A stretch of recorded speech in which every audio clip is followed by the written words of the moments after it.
Adik-adik, yuk kita dengarkan Sanggar Cerita Makin Asik. Selamat berjumpa dengan Sanggar Cerita dan kisah lagu dan cerita. Mari kita dengarkan, mari kita nikmati. Sanggar Cerita Makin Asik. Adik-adik yang manis, mari duduk yang baik untuk mendengarkan cerita baru dari Sanggar Cerita. Cerita ini disadur dari karya klasik Eropa, buah karya George Webb Dyson. Judulnya ialah Kuda Setan. Anda masih bersama channel YouTube Satria Collection. Jangan lupa like dan subscribe.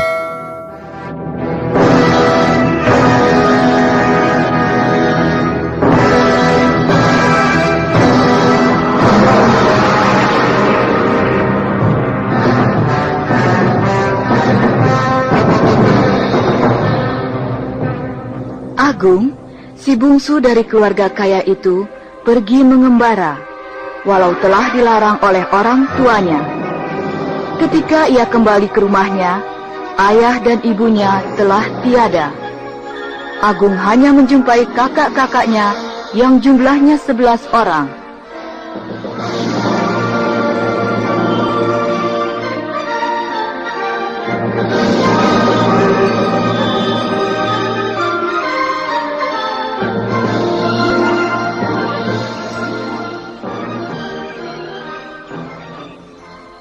Agung, kami mengira kau takkan kembali.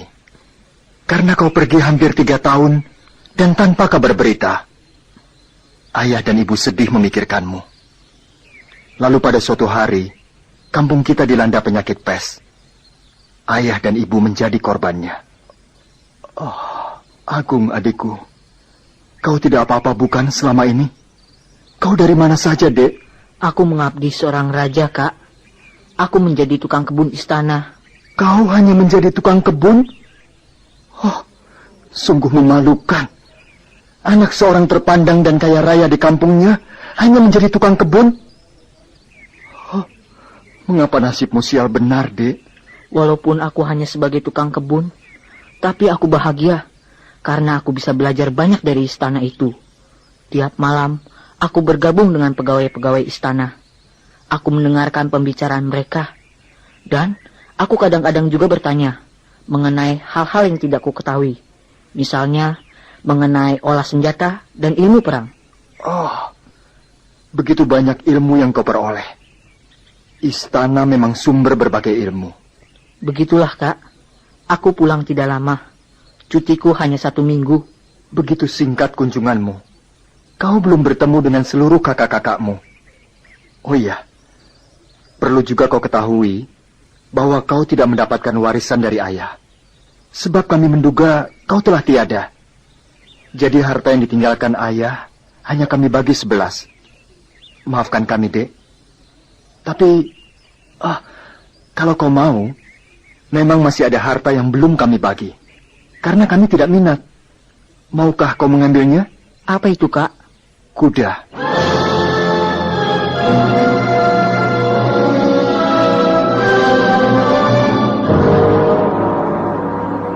Ada 12 ekor kuda di bukit sana. Silakan ambil untukmu semua. Terima kasih, Kak. Baiklah, aku akan ke bukit untuk melihat kuda-kuda itu. Selamat tinggal, Kak. Aku sekalian minta diri. Dari bukit, aku langsung saja kembali ke kota. Sampai jumpa tahun depan, Kak. Selamat jalan, Agung. Selamat jalan, adikku.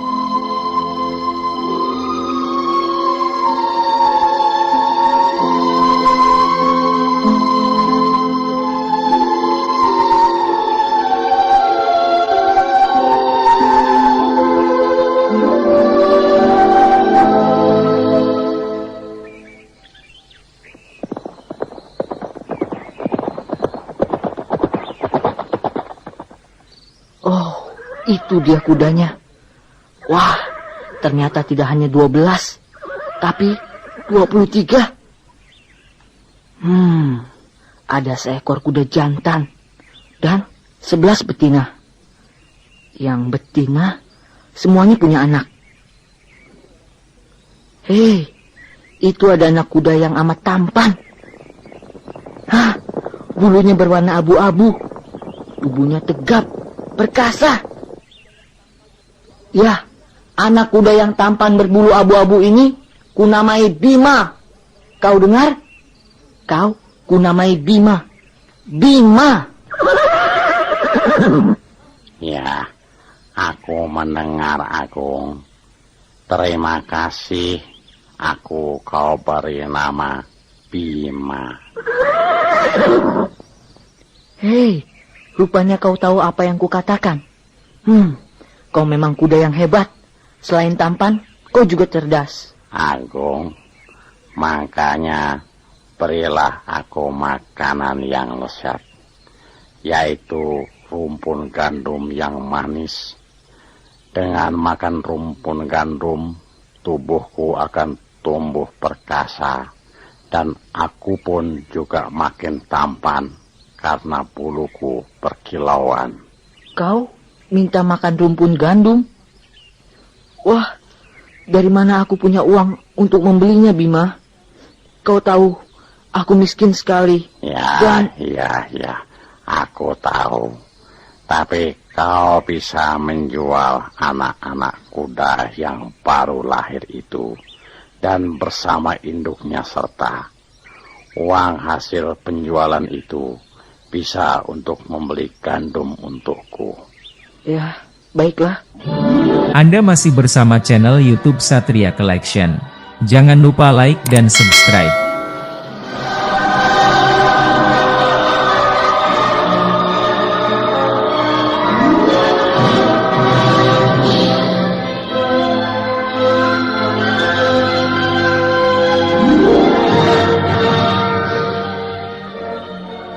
Ya, Agung pun lalu menjual anak-anak kuda yang baru lahir itu bersama induknya.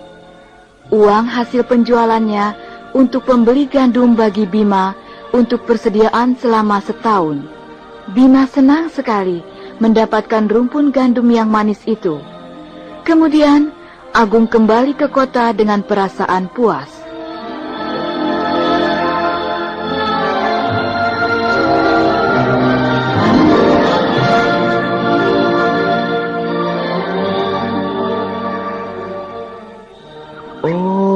Jadi yang membuatmu gembira akhir-akhir ini karena kudamu itu ya, Gung? Benar. Aku rela menjual segala milikku demi Bima untuk membelikannya rumpun gandum.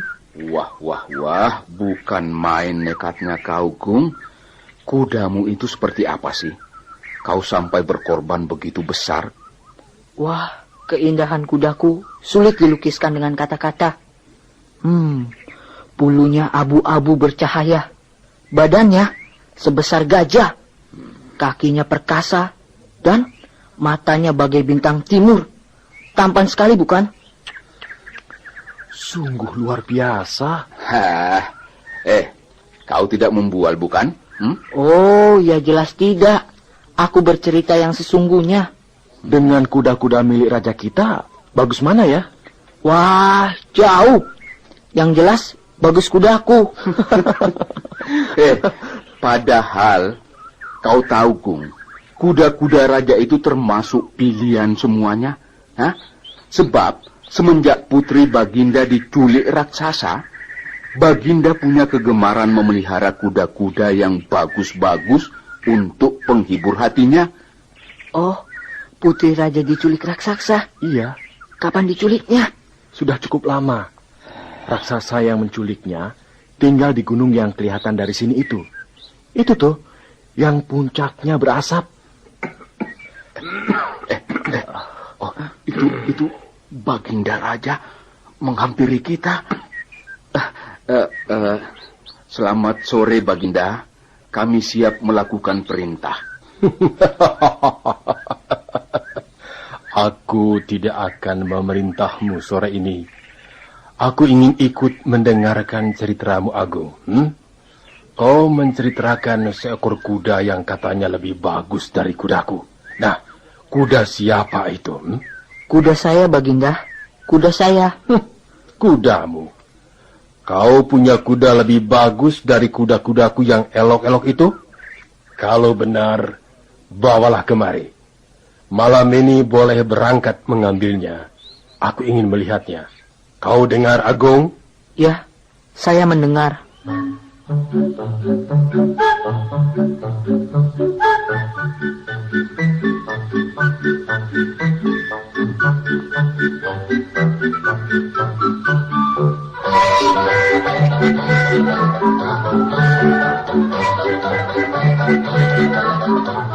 Agung pun lalu pulang ke kampungnya, menuju bukit tempat kuda Bima berada. Dengan lemah lembut, Agung membujuk Bima agar mau diajak ke kota.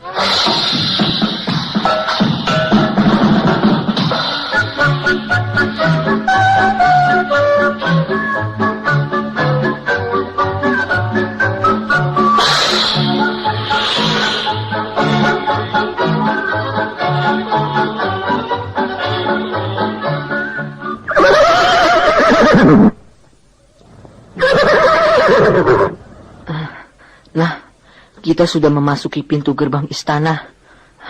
Sebentar lagi kita sampai. Agung, segeralah kau menghadap raja. Katakan padanya bahwa aku mau masuk istana kalau sudah disediakan kandang yang indah dan kendali kencana. Bila raja tak mau memenuhi permintaanku, aku tak mau masuk istana.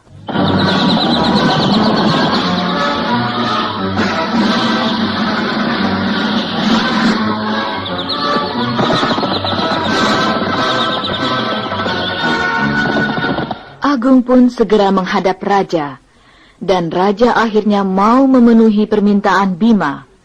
Maka Bima pun lalu masuk istana, dan raja begitu heran melihatnya.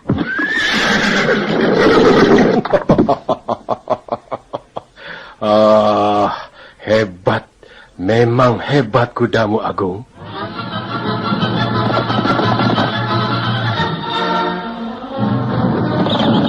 Raja sangat menyayangi Bima. Ini membuat iri segenap pegawai istana. Bahkan kepala rumah tangga istana tega memfitnah Agung. Hei! Jadi Agung kini bertingkah karena kudanya kusayangi? Terlalu. Selain bertingkah, dia bahkan membual bahwa ia bisa membebaskan putriku yang diculik raksasa itu. Benar, Baginda. Ia membual pada setiap orang bahwa ia sanggup membebaskan putri Baginda yang diculik raksasa itu. Baiklah kalau begitu. Panggil Agung malam ini juga. Ayo, panggil!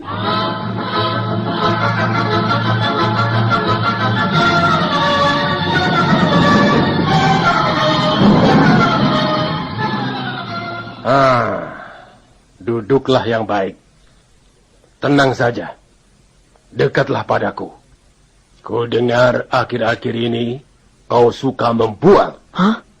Membual? Apa yang saya bualkan? Sudahlah. Tidak usah kau tanya lagi. Kau harus mewujudkan bualanmu. Kau harus bisa membebaskan putriku yang diculik raksasa di Gunung Asap di sana itu.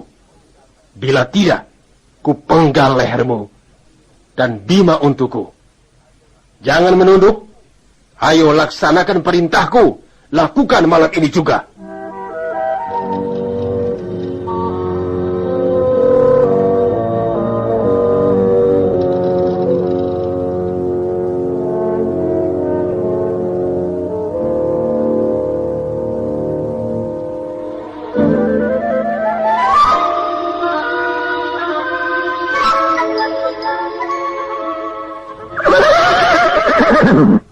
Bagaimana, Bima?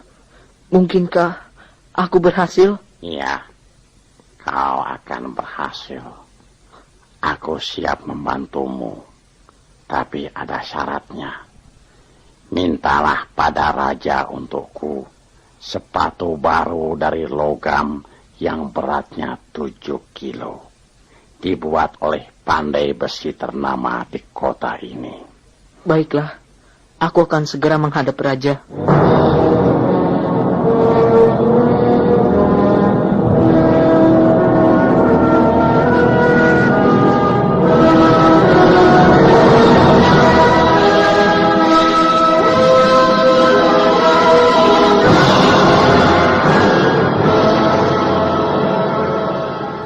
Betapa gembira hati Agung. Raja mengabulkan permintaan Bima. Bahkan Raja berjanji, bila Agung berhasil membebaskan putri itu, Agung akan diberi hadiah kedudukan, diangkat sebagai Perdana Menteri.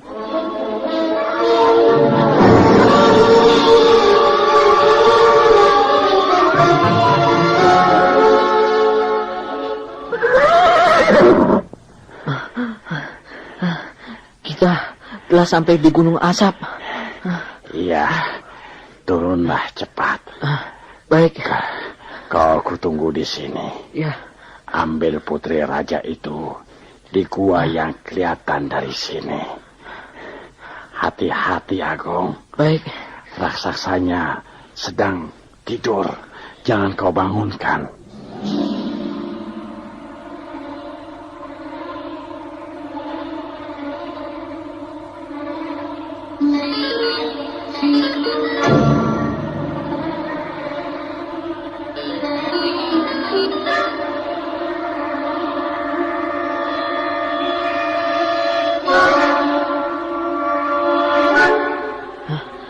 Sang Putri. Hei, siapa engkau?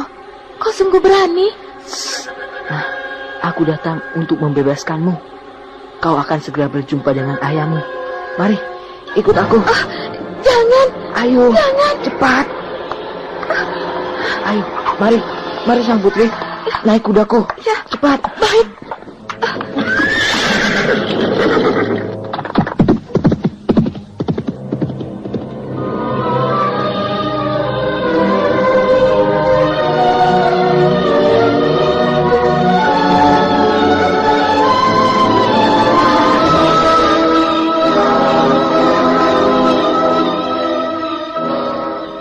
Raja sangat bahagia menyambut putrinya.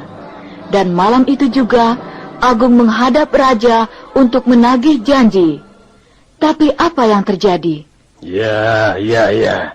Aku memang berjanji padamu.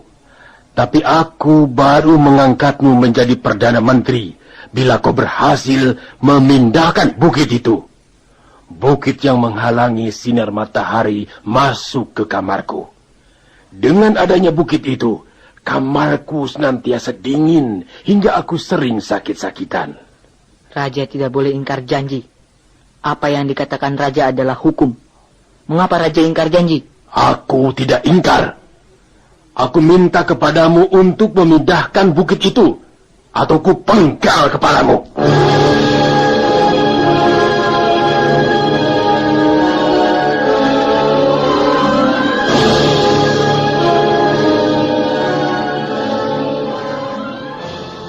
Agung lalu pergi bersama Bima memindahkan bukit yang menghalangi kamar Raja. Berkat usaha Bima dan tenaga Bima yang luar biasa itu, bukit itu berhasil dipindahkannya. Tetapi Raja masih juga ingkar janji. Baginda, segera berikan hadiah yang Baginda janjikan kepada saya. Saya diangkat sebagai Perdana Menteri. Tentu Agung. Bahkan aku menambah hadiah lagi. Selain ku angkat sebagai Perdana Menteri, kau juga akan kunikahkan dengan putriku. Tapi ada syaratnya. Serahkan kudamu itu padaku. Kau tentunya keberatan, bukan? Kalau begitu, carilah kuda yang seperti Bima untukku. Kemana aku harus mencari kuda seperti Bima? Oh, jangan tanya padaku. Carilah sampai ketemu. Kalau tidak, aku akan menghukummu dengan hukuman sangat berat. Dan kudamu ku miliki.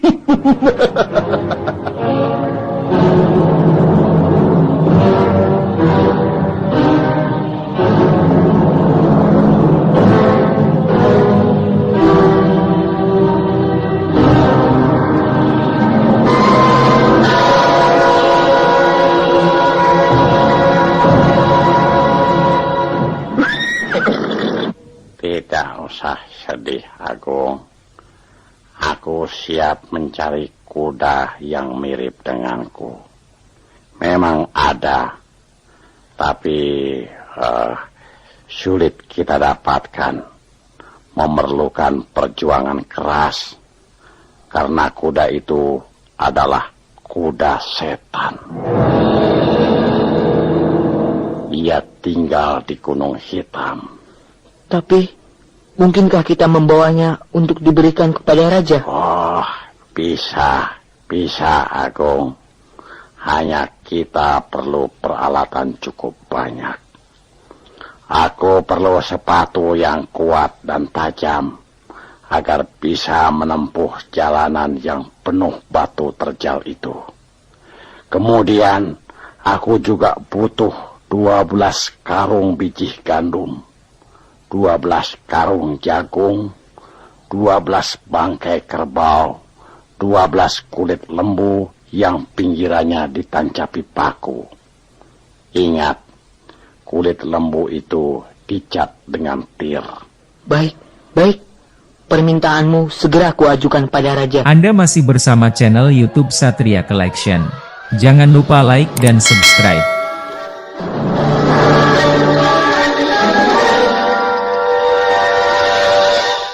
Untunglah, raja mengabulkan permintaan Bima. Pagi harinya, Bima dan Agung berangkat mencari kuda setan.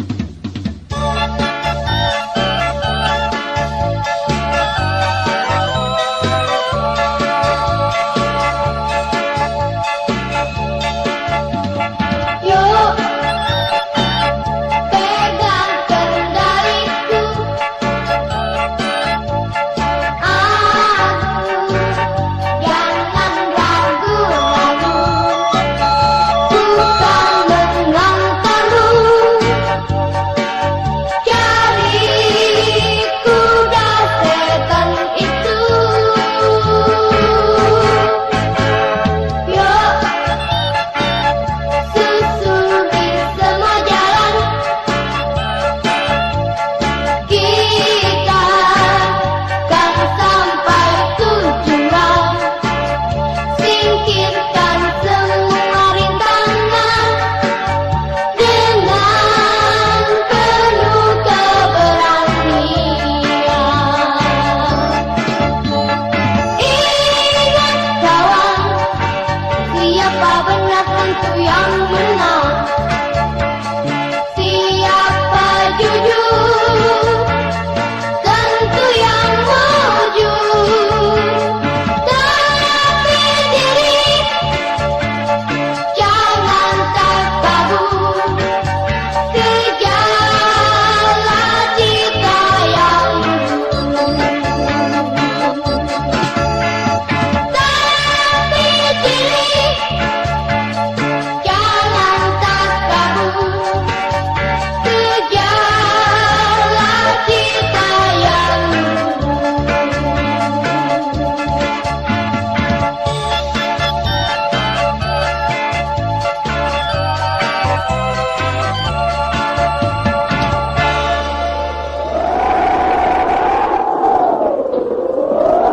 Agung, perjalanan kita hampir sampai. Nah, kau dengar suara.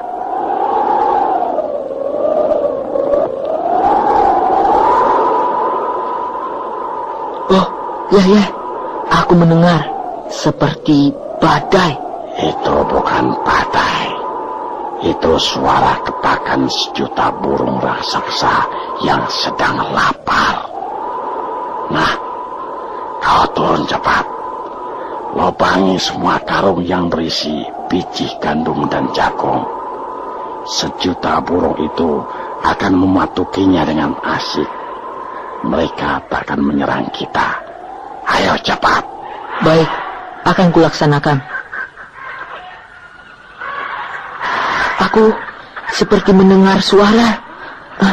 Begitu menakutkan. Jangan takut. Kau kan anak laki-laki. Anak laki-laki tak boleh penakut. Sekarang kau turun saja dan turunkan bangkai-bangkai kerbau itu. Yang meraung-raung itu binatang buas. Mereka tidak akan menyerang kita setelah melihat bangkai kerbau yang kita bawa. Mereka sangat kelaparan. Tentunya akan memperebutkan bangkai yang kita bawa itu.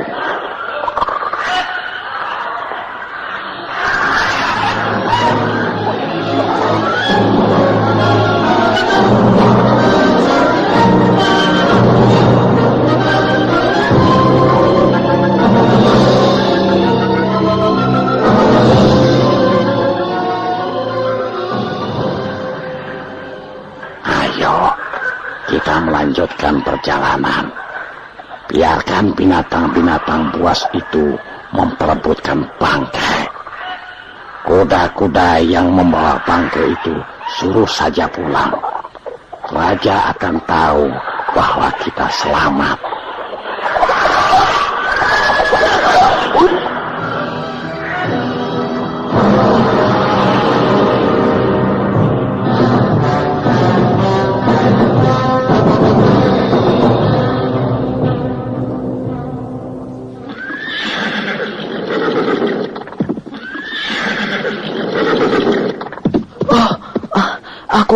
Aku mendengar ringgikan kuda seperti suaramu.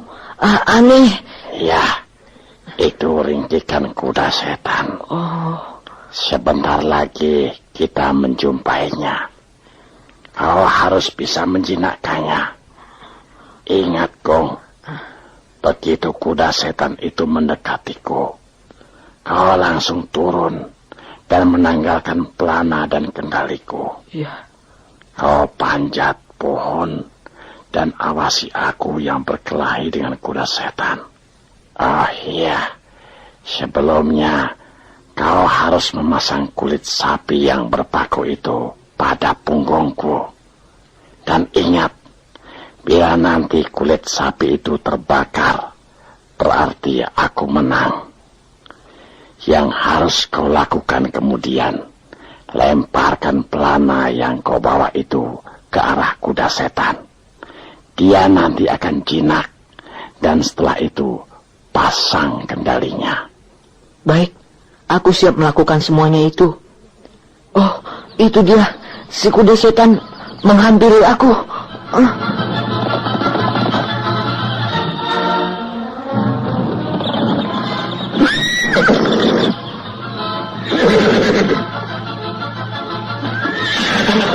Mereka siap berkelahi. Kuda setan itu bulunya juga abu-abu, tapi sangat jalang. Bima diserangi dengan dahsyat.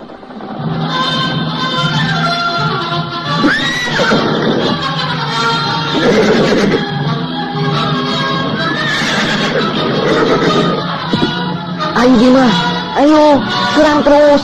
Ayo Bima, serang terus. Hembusan kuda setan itu menyemburkan api. Mengapa kulit yang ada di punggung Bima belum juga terbakar?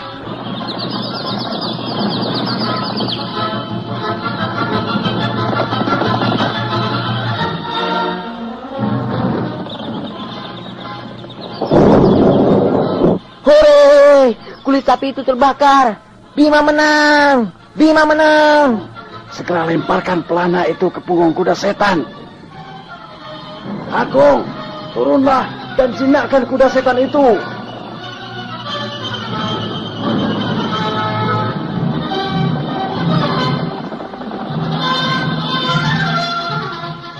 Begitu pelana jatuh ke punggung kuda setan, hidung kuda setan itu tidak menghembuskan api lagi. Pun kulit yang ada di punggung Bima juga padam. Agung terheran-heran. Oh, sungguh ajaib. Semua ini kehendak Tuhan, Agung. Pasanglah kendali pada kuda setan yang kini telah menjadi sahabat kita ini. Namakan dia si Manis. Ya, si Manis. Semanis budinya. Lihat, dia tersenyum pada kita. Mari, kita segera pulang bersama si Manis ke istana.